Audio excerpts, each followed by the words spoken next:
Highways law student మీద అత్యాచారం. But నేనంటున్నా law goddess న్యాయ దేవత మీద అత్యాచారం అంటున్నా. ఏం పర్ల, తప్పైనా పర్ల, ఎవరేమనుకున్నా పర్ల, చంపలేసుకొని మరి ఈ డైలాగ్ చెప్తున్నా. మరలా న్యాయ దేవత మీద అత్యాచారమైంది. ఏం జరుగుతుంది అసలు దేశంలో?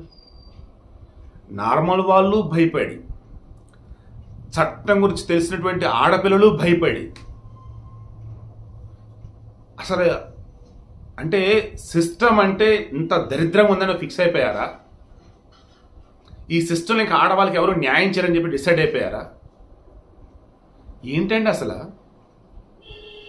ఇంత ఘోరమా? వైజాగ్లో నేను ఎక్కడ ఏంటంటే డీటెయిల్స్ కూడా చెప్పబోట్లా, ఎందుకంటే క్లియర్గా అర్థమైపోయింది ఆ డీటెయిల్స్ చెప్తే ఎవరు ఏంటని. లా థర్డ్ ఇయర్ చదువుతున్న అమ్మాయి, ఈమెకి వంశీలో ఫ్రెండ్ ఉన్నాడు. అతను ఈమెను ఇష్టపడుతున్నాడు, పెళ్లి చేసుకుంటా అన్నాడు. ఆగస్టు 10వ తారీఖున కంబాల కొండ టూరిస్ట్ ప్లేస్, అండ్ కొండ మీదకి వెళ్తే మొత్తం ఒక వింత ప్రపంచంలో ఉండిద్ది. పైన చాలా మంది టూరిజం వైజ్. బట్ అక్కడ కారు వేసుకొని కనుక వెళ్తే లేదా బండి వేసుకొని వెళ్ళినా ఎవరికి కనపడకుండా మనం సాయంత్రం వరకు ఉండే ప్లేసెస్ చాలా ఉన్నాయి అక్కడ. అలా ఓ చోటకి తీసుకెళ్ళి ఆమెని వద్దు వద్దంటున్న బలాత్కారం చేశాడు వంశీ అనేవాడు. ఆగస్టు 10, 2024. పాపం ఏమనుకుంది, పెళ్లి చేసుకుంటా అన్నాడు, ఇష్టపడ్డాడు కదా అని పాపం ఓకే అనుకుంది. అది కూడా ఇష్టం లేకపోయినా సరే అని. ఆవిడ ఇంకా రుచి మరిగాడు కదా, నమ్మించాడు కదా, అమాయకురాలు నమ్మింద్రా అనుకున్నాడు కదా. అగైన్ వైజాగ్ సిటీలో డాబా గార్డెన్స్ ఏరియా, అక్కడ ఇతని ఫ్రెండ్ ఉన్నాడు, వంశీ గారి ఫ్రెండ్ ఆనంద్ రూమ్కి వెళ్ళాడు. పక్కా ప్లాన్ ప్రకారం ఇదంతా ఆనంద్ రూమ్కి వెళ్ళాడా. దెన్ ఈ వంశీ అండ్ ఆ అమ్మాయి ఇద్దరు ఉండగా వీళ్ళు ఫోటోలు వీడియో తీసారు బయట నుంచి. ఈ లోపు వచ్చేసి వాడు లోపల ఎంజాయ్ చేశాడు. ఈ లోపు అతను రాగానే ఆనంద్ వెళ్ళాడు. ఏంటి అంటే ఫోటోలు అవి చూపించేసి కోఆపరేట్ చేయని చెప్పేసి బెదిరించి ఆనంద్, రాజేష్, జగదీష్ మనుషులని అసలు వీళ్ళు బలాత్కారం చేశారు.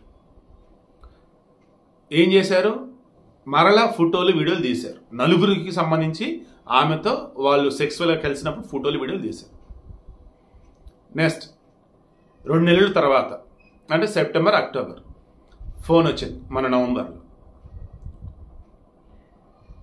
ఇలా నీ దగ్గర ఫోటోలు వీడియోలు ఉన్నాయి, ఇప్పుడు నువ్వు మరలా డాబా గార్డెన్స్ రా, మా కోరిక తీర్చు అని ఆనంద్, రాజేష్, జగదీష్ ఫోన్ చేశారు. దెన్ వంశీకి ఫోన్ చేశారు. నువ్వు నన్ను పెళ్లి చేసుకుంటా అన్నావు, ఆ రోజు వాళ్ళు ఆ రకం చేశారంటే నన్ను చంపుతారని ఆ రకం చేశారేమో నేను అనుకున్నాను, నేను చంపుతారేమో అని చెప్పేసి ఈరోజు మరలా నన్ను ఆ రకంగా నమ్మంటున్నారు. ఏంటి అంటే ఏం కాదు, వెళ్ళి వాళ్ళ కోరిక తీర్చు అని చెప్పేసి వీడు అన్నాడు.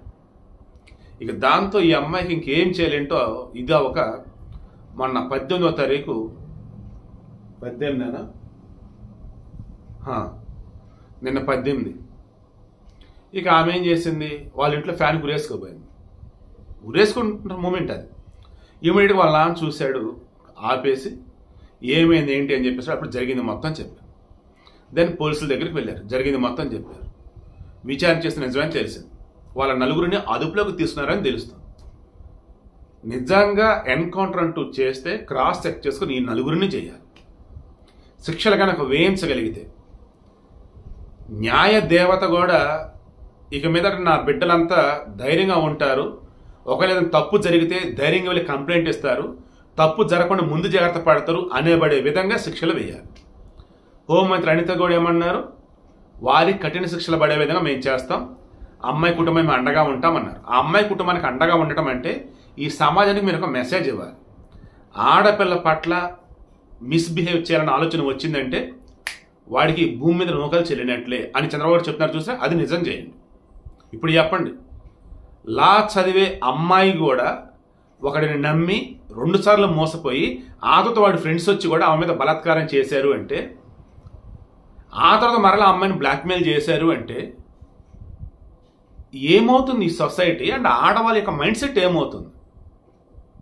మీరు మాత్రం గతం కూడా ఇదే చెప్పారు, అది ఫస్ట్ సారైనా సెకండ్ అయినా అసలు ఫస్టే అండి, ఫస్టే, ఇంకా ఫస్ట్ అండ్ లాస్ట్ ఇంక ఏదైనా సరే అనుకోకుండా జరిగినా అనుకోని జరిగినా సరే అది తప్పు అని మీకు అనిపిస్తే ఇమీడియట్గా కంప్లైంట్ చేశాడు.